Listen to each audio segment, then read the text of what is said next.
Agora a gente vai tratar das oscilações livres. Continuamos com o circuito de corrente contínua.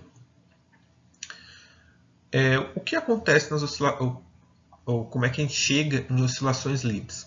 Primeiro, a gente tem que saber que o circuito que a gente vai analisar é um circuito LC, ou seja, nós só temos o indutor e um capacitor. Como o capacitor armazena cargas, ele pode funcionar como uma bateria. O caso mais geral, a gente vai admitir que em tempo zero, tanto a corrente quanto a carga têm um valor diferente de zero. Se eu aplico a lei das malhas nesse circuito, eu obtenho essa expressão. Veja que eu não tenho uma fonte, no caso, eu tenho duas quedas de tensão.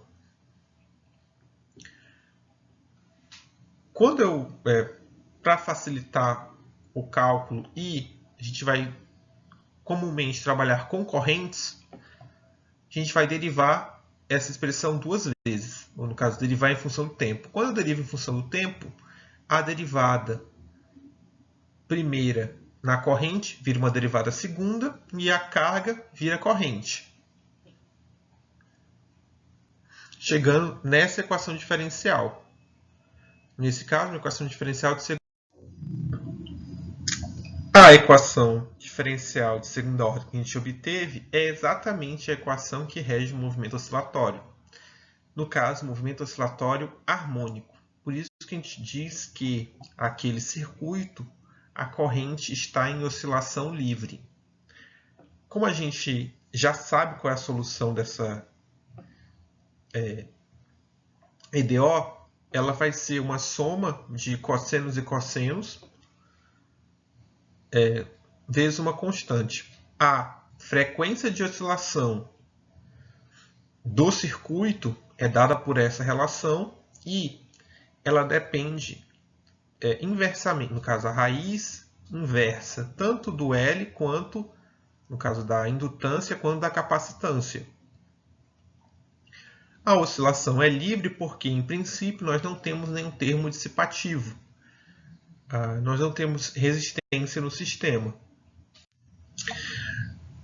Com a solução, vamos analisar agora o comportamento tanto do indutor quanto do capacitor nesse regime. Para isso, a gente vai adotar uma das soluções. Nesse caso, a gente vai adotar a solução para a corrente do cosseno. Sabendo como é que a corrente, qual é a expressão para a corrente, eu posso obter qual é a expressão para a carga. Por que eu vou ter interesse em saber qual é a expressão da carga? Porque a energia, tanto no capacitor quanto no indutor, na verdade, a energia no capacitor depende da carga, enquanto a energia no indutor depende da corrente. Então, aplicando as soluções nas respectivas relações, a gente obtém esses dois resultados. Veja que a relação entre o cosseno e o seno seria de π sobre 2, caso eles estão defasados de π sobre 2. Ou seja, a energia, porque é o que a gente está tratando aqui, quando a energia se acumula no capacitor, ela não tem energia armazenada no indutor. Quando a energia chega a zero no capacitor, a energia vai estar totalmente armazenada no indutor.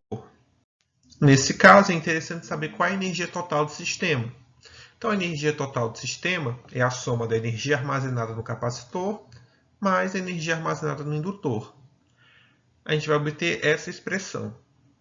A gente sabe da relação entre dos senos e cossenos ao quadrado, só que tem um problema. A gente tem essa relação aqui. As constantes são diferentes, então a gente não ia poder aplicar a relação trigonométrica. Só que quando a gente lembra qual é a relação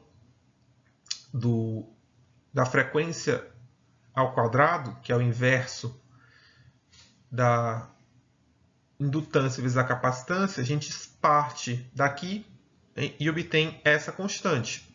Logo, a energia total armazenada no circuito vai ser igual à energia total armazenada no indutor, que é a mesma energia total armazenada no capacitor. Logo,